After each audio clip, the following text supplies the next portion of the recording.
बार्शी तहसील समोर तुम्ही आज आंदोलनाला बसलाय, नेमकं तुमचा विषय काय आहे? नाव गाव. मी झाडी या गावचा रहिवासी आहे. अक्षय लोखंडे, गोरख दगडू लोखंडे यांचा मी नातू आहे.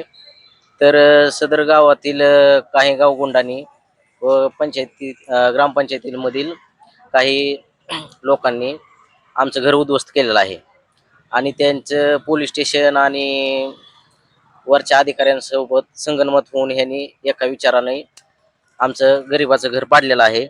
तरी गावात बरेचसे अतिक्रमण आहेत, तरी सुद्धा त्यांनी त्यांना तसंच ठेवून फक्त आमच्यावरती अन्याय केलेला आहे. याच्या याच्यासाठी आम्हाला न्याय मिळावा म्हणून आम्ही इथं उपोषणाला बसलेलो आहोत.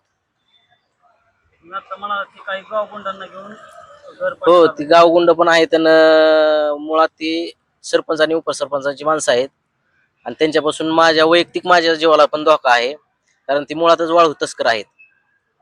त्याच्यामुळं त्यांच्यापासून माझ्या जीवितास बराचसा धोका आहे. याच्यावर पण तहसीलदार साहेबांनी, BDO साहेबांनी ऍक्शन घ्यावी असं माझं म्हणणं आहे. तुमची मागणी काय आहे आता? आता आमचं जे पाडलेलं घर आहे, ती घर आमचं जसं होतं तसं उभारून द्यावं, एवढी आमची मागणी आहे. आणि आमच्यावर अन्याय झालेला आहे ते त्यांनी हे करावा, न्याय मिळवून द्यावा आम्हाला.